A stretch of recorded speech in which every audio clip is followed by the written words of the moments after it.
Sounds good. Well, listen, I appreciate everybody coming together today. We just wanted to create a moment where we can come and just talk to you all for a little while.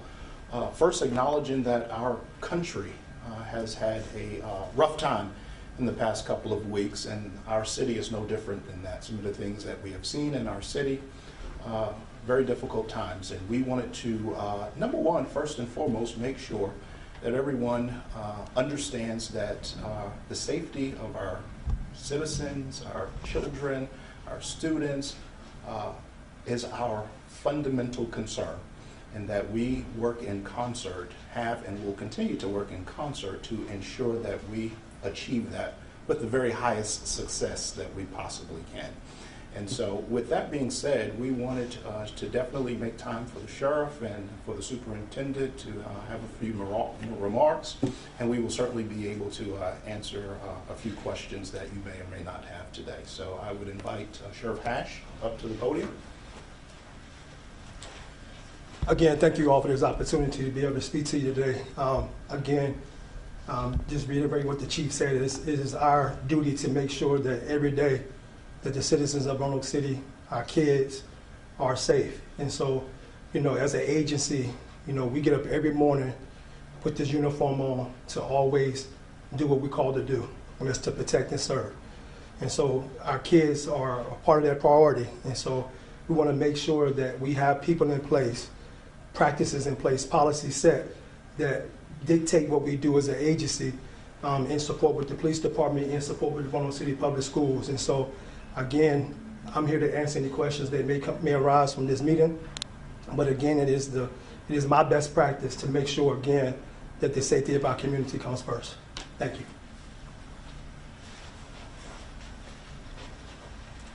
Thank you, and good afternoon, everyone. And thank you, Chief Roman, and thank you, Sheriff Hash.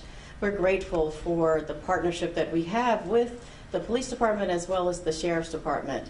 As has been said already, again, recent events, especially over the last several weeks, have been devastating and heartbreaking and concerning.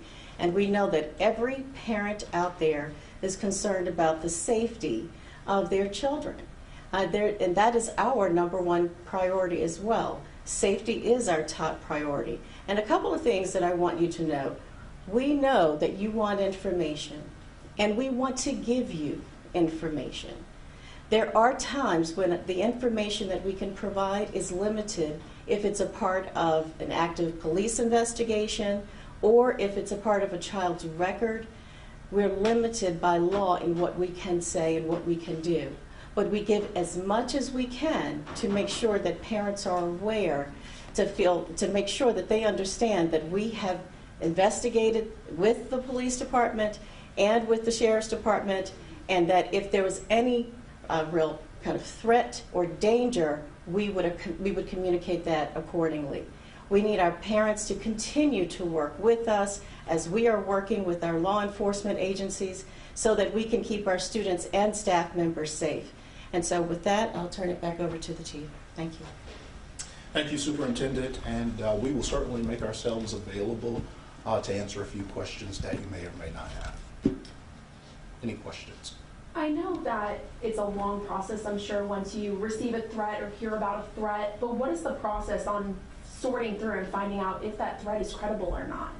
Yeah, there are a lot of pieces to identifying whether a threat is credible or not. Certainly the initial posture is every threat is credible until we can prove otherwise, and there are so many different ways in which we could do that, to include ensuring we find the source and have a conversation with the source. That is the most likely way that we can either verify or dispel any threats that may come into the schools.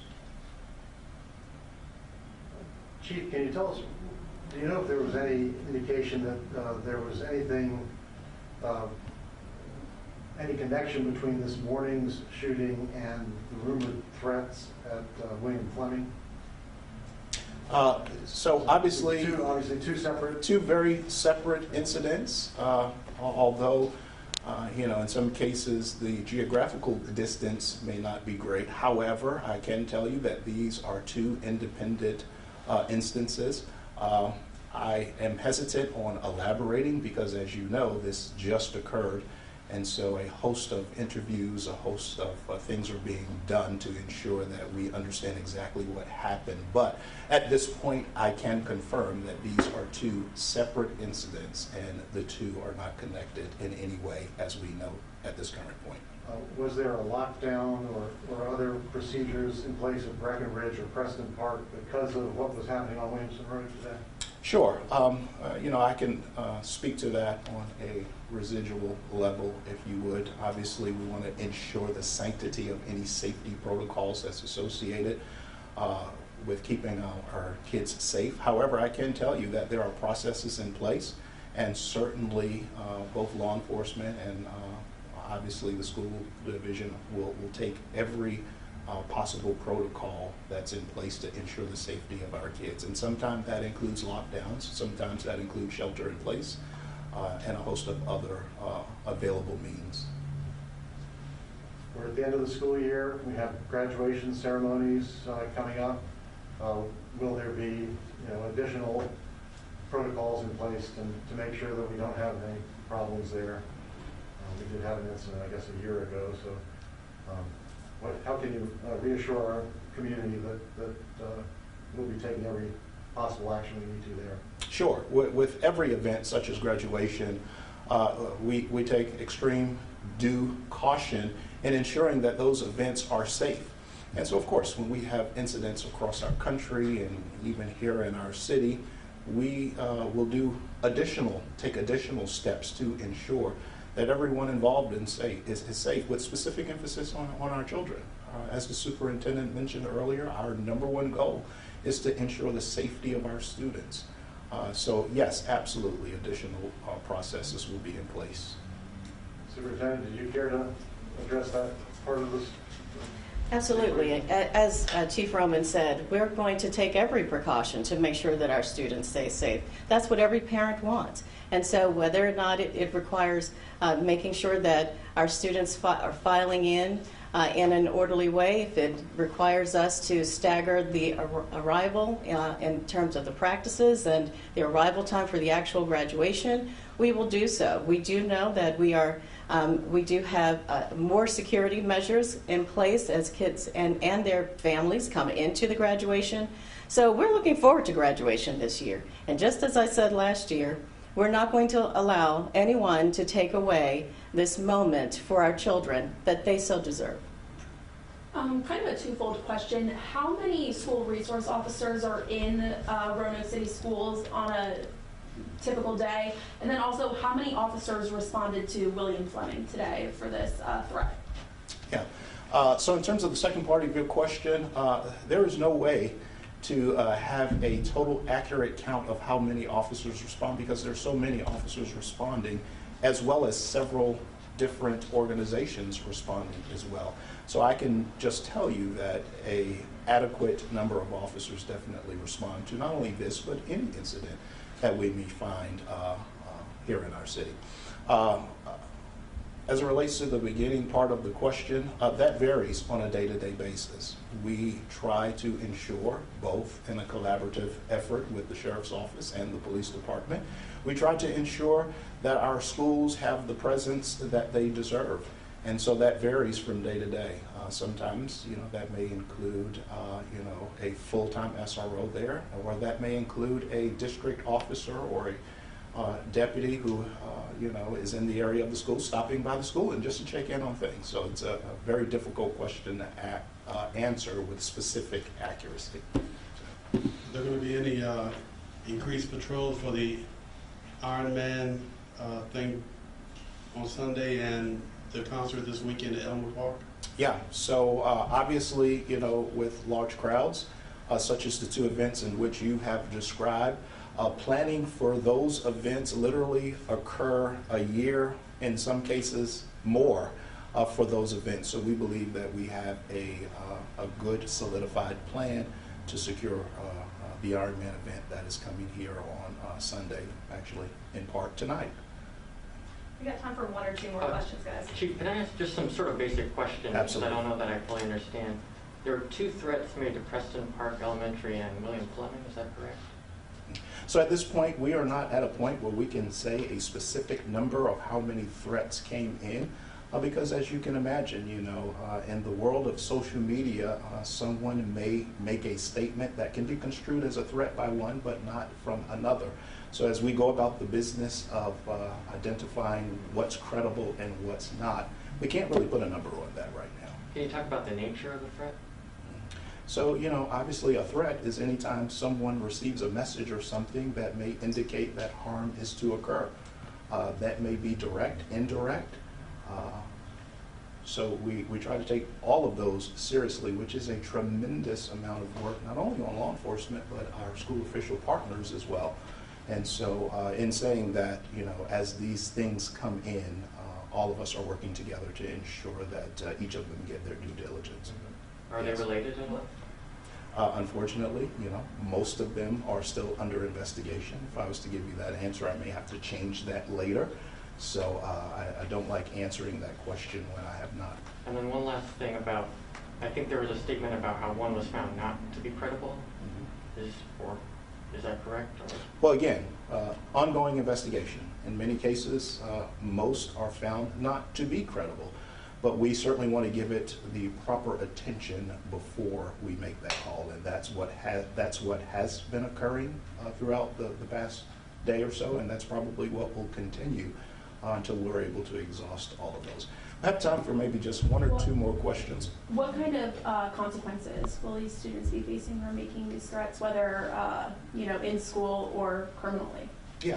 I'll leave it to the superintendent to maybe make comments on that. I'll talk about the school side, and then Sure. you can potentially talk about the criminal side. So again, we do have a student code of conduct. We have a discipline handbook.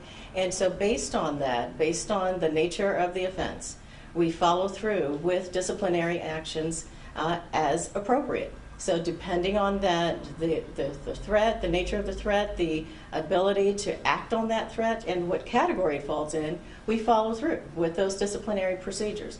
And we will follow through. There are parents that want to take their kids out of school for the rest of the school year, or who are afraid to send their kids back to school. What message can we send to those parents? I want to say that our principals, our administrators, our teachers, our staff members, we do everything that we can to make sure that we're keeping our students and staff members safe. And I want parents to have some assurance about that. Certainly, as a parent, you need to do whatever you need to do in order to feel safe and have your family feel safe and your children feel safe. But I would say to you, with the security measures that we do have in place, everything from our locked entry systems and our drills and our preparedness and our care and concern and our attention to making sure that every student is accounted for and to make sure that we are adhering to processes and procedures every single day. Our schools are safe places for our children. And so I know that we're living in a time where there's high angst, as there should be, based on the fear that's out there that we all have.